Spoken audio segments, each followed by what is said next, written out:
Hi, I'm back! Iba naman ang trip namin ngayon for our date. Museum. Sama kayo.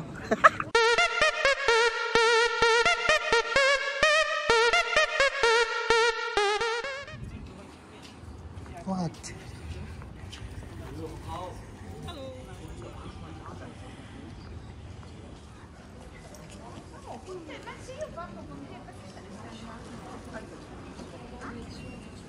It's a good name also. All day prices.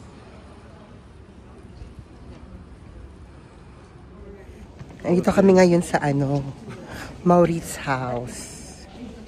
Maurits House. Ganon yung pronunciation. Ito yung isa sa mga museum na pinupuntahan dito sa The Hague. Dahil sa mga artwork na mga famous na painters ang nakalagay dito.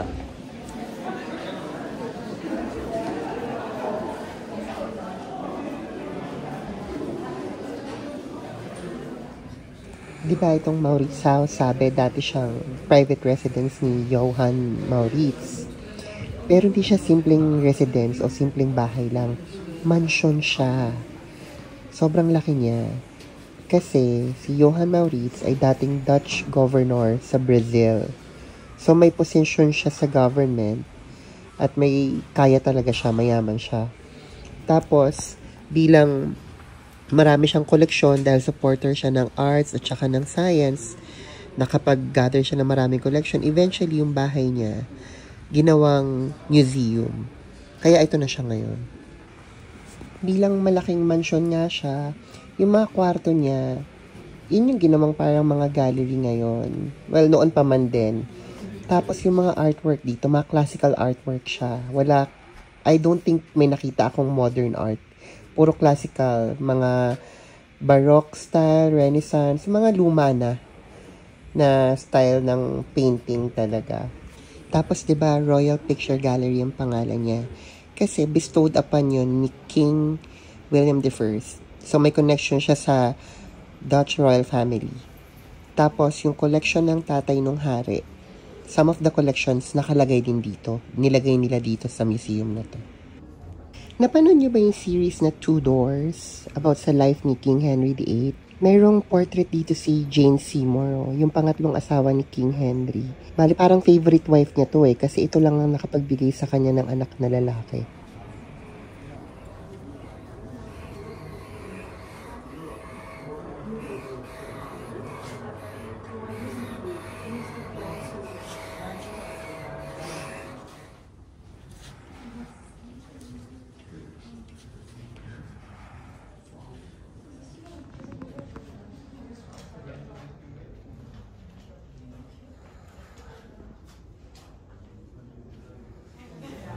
At eto na siya. Siya si Johann Maurits. Siya yung originally may-ari ng building na to. Basically, bahay niya to noon. Siya yung Dutch governor sa Brazil.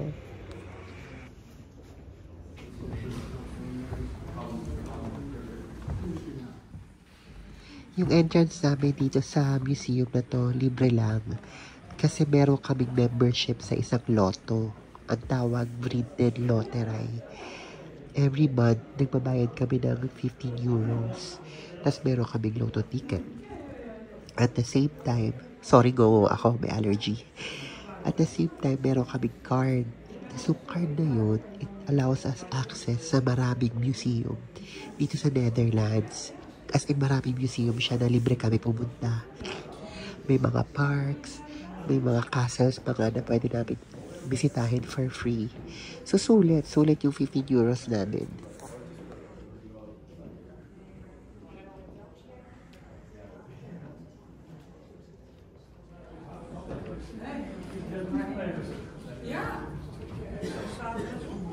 Eto na siya. Isa siya sa mga dahilan kung bakit dinadayo tong Maurits House. Siya si Rembrandt. This is a self-portrait of a young Rembrandt. Dati, ang alam ko lang, Hotel Rembrandt. Itong mga susunod na makikita nating paintings dito, lahat to artwork ni Rembrandt. Itong painting na to, isa to sa mga famous artworks niya. Ang title is The Anatomy Lesson of Dr. Nicholas Stolp.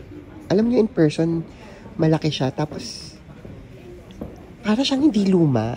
Hindi ko alam kung reproduction lang ba to. Pero sabi, original daw to eh. Ang galing niya. Personally, ako noon, bukod sa alam ko yung Hotel Rembrandt, alam ko na si Rembrandt ay isang painter. Pero hindi ko alam na Dutch pala siya. So he was born and raised sa Netherlands. Tapos, he is known as the greatest artist of the Dutch Golden Age. Hindi ako makaget over sa Hotel Rembrandt. Doon nagdebut si Karen. Tapos eventually, nakapag-work din ako doon sa bankete for several months. So, very historical din sa life ko, ang Rembrandt. Although not this Rembrandt, the Hotel Rembrandt in Tomas Morato.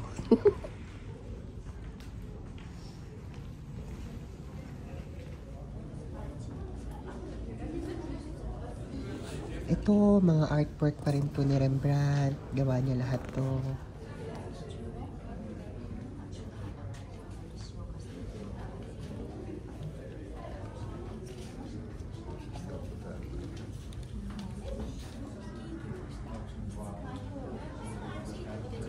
Ito naman yung last self-portrait ni Rembrandt before siya mamatay.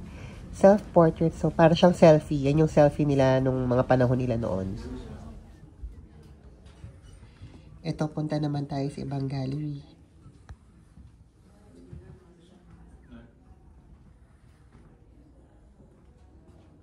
Alam nyo, kahit hindi naman tinatanong mas fascinated ako sa mga classical arts. Like yung mga art na nakikita dito sa Maurits house.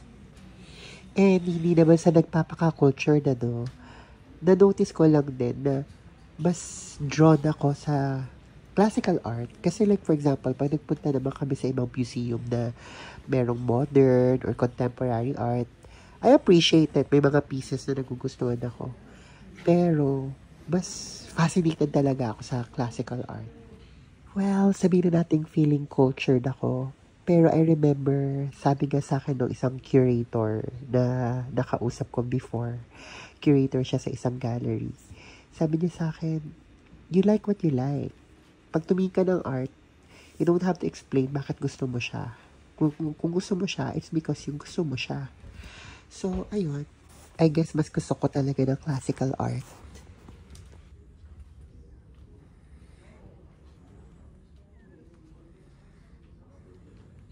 Eto na ang highlight ng pagbisita dito sa Maurits house. Siya ang dahilan bakit dinadayo rin itong museum na to ng mga tourists at mga art lovers. Kung ang Louvre ay merong Mona Lisa, ang Maurits house ay may Girl with a Pearl Earring. Ang artwork na to ay gawa ni Johannes Vermeer, isa sa mga famous Dutch artist. At itong si Ate Girl with the Pearl Earring, hindi siya tunay na tao. Siya ay product of imagination ni Vermeer. So, ang tawag sa ganitong klaseng art ay Trolli. So, meaning yung character na main focus ng art is product ng imagination ng painter. So, hindi talaga siya nag-exist. Nasa imagination lang siya ni Vermeer.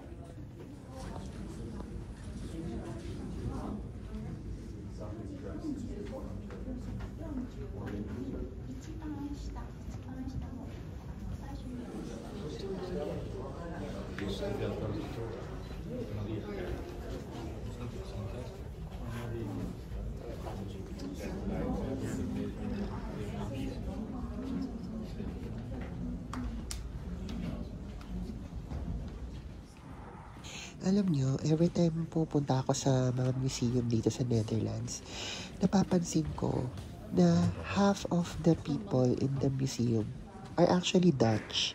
Of course, may mga tourists from other countries, pero maraming mga locals na bumibisita mismo sa mga museums nila dito. So, I guess, I can say na ang mga Dutch ay cultured in a sense that inclined yung appreciation and knowledge nila when it comes to arts. May it be visual arts, literature, music, even philosophy. So, cultured sila, in a sense, doon nga sa art. Not necessarily sa social graces. Kasi, as I've observed, marami ring bagsak sa social graces dito. Minsan napapansin ko na mas well-mannered pa tayo mga Pinoy. Tapos na kami sa museum. Ito yung labas ng museum, oh. Yung yellow building na yon, yun yung museum. Tapos yung katabi niya, parliamentary yan. Yun yung parliamentary. So, tapos na kami sa museum. Maliit lang yung museum, pero maraming artworks talaga na makikita. Ngayon, hindi ko alam saan kami pupunta. Baka hanap kami ng kakainan or whatever. Where do we go? Maraming restoration work na ginagawa dito ngayon. Kaya may mga cranes na ganyan eh. Actually, may yung parang pwedeng puntahan yan dun eh. Sa likod ng mga building na to. Puntahan yan. Kaso, for a long time, is being restored. So, close pa siya ngayon. No. Ayoko ng siga. Fall na dito ngayon sa Netherlands. Kaya yellow na yung mga dahon. Fall is taglagas. So, aside sa yellow na siya, unti-unti nang nalalagas yung mga puno. Kasi palamig na ng palamig yung panahon.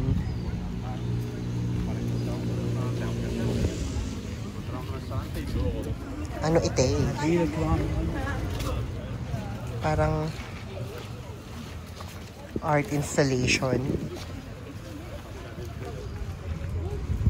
Sabi ko nga, 'di ba, yung mga tao dito in general, maano sila sa art. Be it mga classical art, modern art, mahilig sila. Another angle ng Maurits House. Yung yellow na yan, yung Maurits House. Tapos, yung mga building na yon. Ano ba yun, Ramon? Yun yung skyline. Famous na skyline ng The Hague. What do we call this part? This area? What do we call this? Quartifour. Quartifour Hout. Quart? Court. Yeah, short. Quartifour Hout. Quartifour Hout. Hey. It's a box of hay. Hey. Pero ang Dutch version, hoy. And now Ronaldo climbed the tower to get a magnificent view for the video. No, I wouldn't. Video. Alam niyo, ginawa yung tower na yan para makita yung view nung sa likod ng mga building na to. So yung tower na yan, dapat overlooking yan sa likod ng mga building na yan. Kasi nga, it's an attraction also. But, dahil ginagawa nga yung yung restoration, ilang years na. Unang bisita ko pa lang dito, ginagawa na yan. Hanggang ngayon ginagawa pa din. Eh, hindi ko aakyatin yan, no? Para lang makita. Antayin ko na lang na matapos. Let's eat first. And then let's watch a movie. What time is the movie? I don't know. So malamang sa manood na naman kami ng sine. Kasi wala na kaming gagawin after this. Pero, ang alanganin kasi, 5 o'clock pa lang. So, hindi na alam kung magdi-dinner ba kami, early dinner, o didiretso na sa movie. Chine-check ni Ramon ngayon kung anong movie yung pwede namin panoorin. Yung ganda dito. Yung mga pulis, oh. Police on bikes. Ang ganda dito.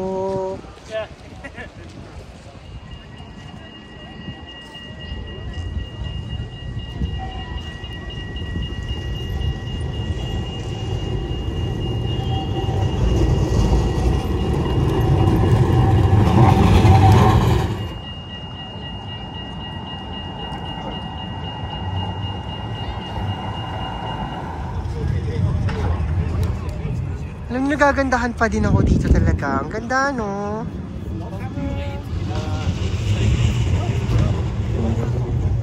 Ganda, no? Ulit-ulit. Hindi na kami manood ng movie. Hanap na lang kami ng kakainan. Kasi alanganin yung oras ng movie na gusto namin. Hanap ng kakainan.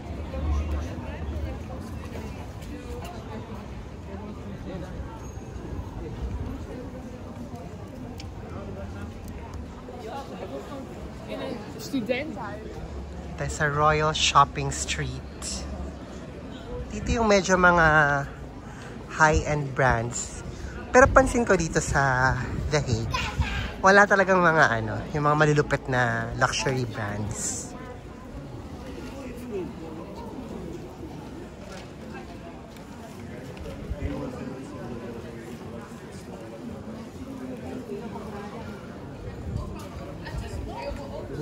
Sticky rice mango. May Thai restaurant.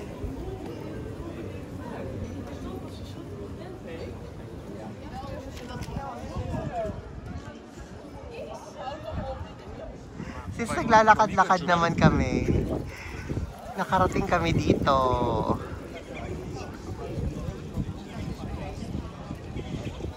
Sa working palace ng Dutch royal family.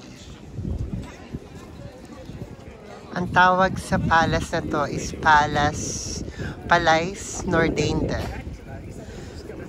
Dati siyang naging parang residence ng mga regents, ng mga naging hari at reyna.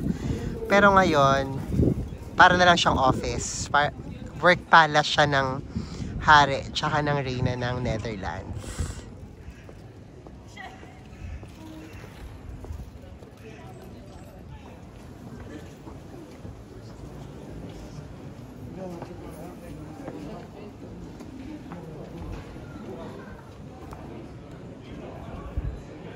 Nakita namin to. Ewan ko kung okay ba dito.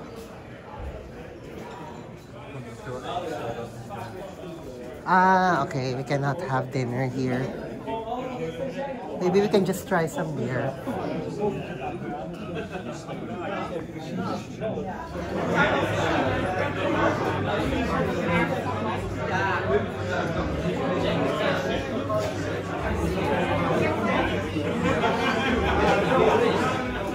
With 6.5%, it's similar to a Weizen. Okay, so light to heavy. Yeah, lighter to heavy. Okay, great. Thank you. Nadaanan nga namin tong isang pub. Sa isang alley siya ha. Tapos nagsiserve sila ng sarili nilang brewed na beer. Hindi kami pwede mag-dinner dito. So, tambay na lang kami saglit magta-try ng beer. Ako lang naman ang inom ng beer kasi si Ramon hindi umiinom ng beer. Tapos medyo na bad trip kami dito. Actually si Ramon na bad trip. Kasi ang bagal ng service. As in, ang tagal bago kami nalapitan. Ang tagal bago dumating ng order namin. So na bad trip si Ramon actually. Although hindi naman siya nagtatalak. No? Pero nakikita mo sa mukha niya bad trip siya. Ako rin naman medyo naiinis. Sa sobrang tagal, nakalahati ko na tong mga iniinom ko bago lang dumating yung nachos na in-order namin. Tapos ang mas masaklap doon, akala ko tuloy-tuloy na nagre-record tong cellphone ko. Yung pala, na-lowbat na, deadbat na, as in off na siya nung nirecover ko. Anyway, ayun lang. We went to have dinner after this. Tapos, umuwi na. Yun na yung date namin for today. I hope you liked the video. Until next time, doo-doo!